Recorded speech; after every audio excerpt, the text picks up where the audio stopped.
I remember when I first laid eyes on the Bob Barker. It was in Abidjan, Côte d'Ivoire, in West Africa. A thick layer of red dust covered every single surface. This ship had lived a number of lifetimes. It had been a whaling ship, killing fin and blue whales down in the Antarctic. It had been a Norwegian Coast Guard ship, and it had been a bunkering barge. Now it was destined for a scrap heap. But we bought that ship. We gave it a second lease on life, and we turned a whaling ship into an anti-whaling vessel.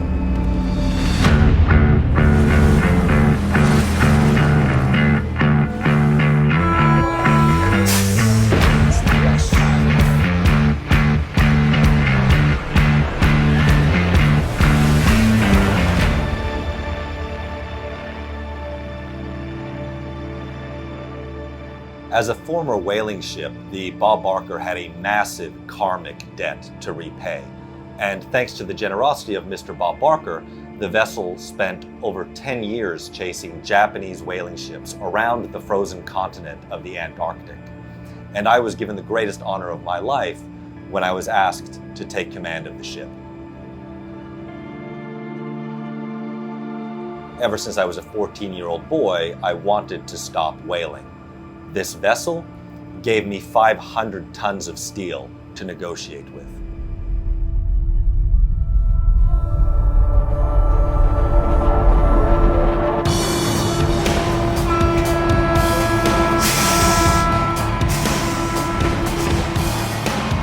Strong and reliable, I knew that I could count on the ship when my crew and I had to wedge it between an 8,000-ton factory whaling ship and a 5,000-ton refueling tanker in order to prevent the former from refueling.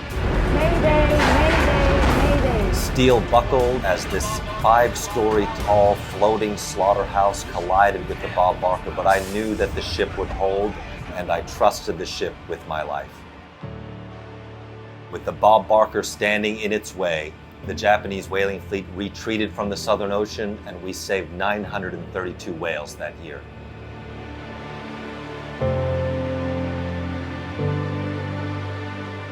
With whaling ended in the Southern Ocean, we set course for the most notorious poaching vessel in the world, a ship called Thunder, wanted by Interpol for poaching Patagonian and Antarctic toothfish. The Bob Barker would set the world record for the longest maritime pursuit in history, chasing Thunder for 110 days, covering 3 oceans and 11,000 nautical miles, until the captain of Thunder, unable to shake us as pursuers, sank his own ship to destroy the evidence on board. Morning, everyone. Welcome to the Shadowlands. We are now in the most remote fishing grounds in the world. This poacher's been trying to do everything to lose us. They've taken us through ice conditions. They took us to some of the worst weather that the Southern Ocean can throw at us, and we just kept on their tail. I don't know what the Thunder's going to do now.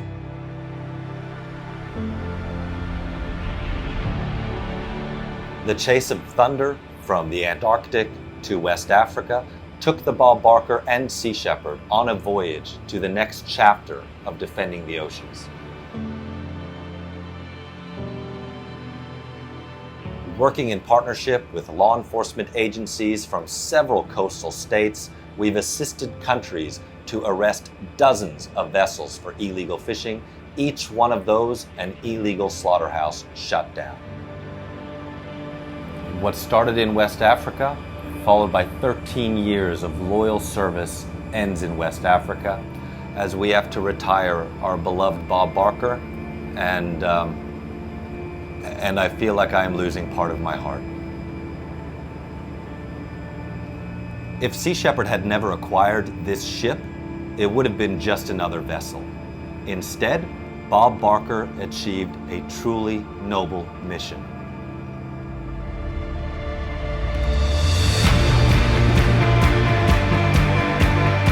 The Sea Shepherd Conservation Society called the Japanese whaling fleet poachers. Bob Barker donated $5 million to the anti-whaling activists. They thanked him by naming this ship after him.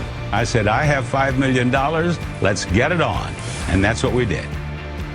Hey, Sid. So I have in front of me the Thunder. You do.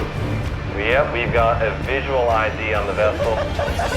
There's an Interpol purple notice issued for this vessel. We've told the vessel that they're under arrest, and we've told them to go to Fremantle, Australia.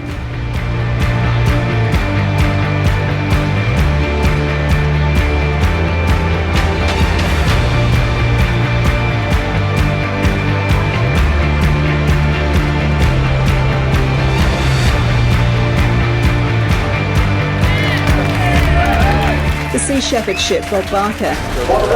Bob Barker. Bob Barker. The Bob Barker. Good afternoon. This is Bob Barker.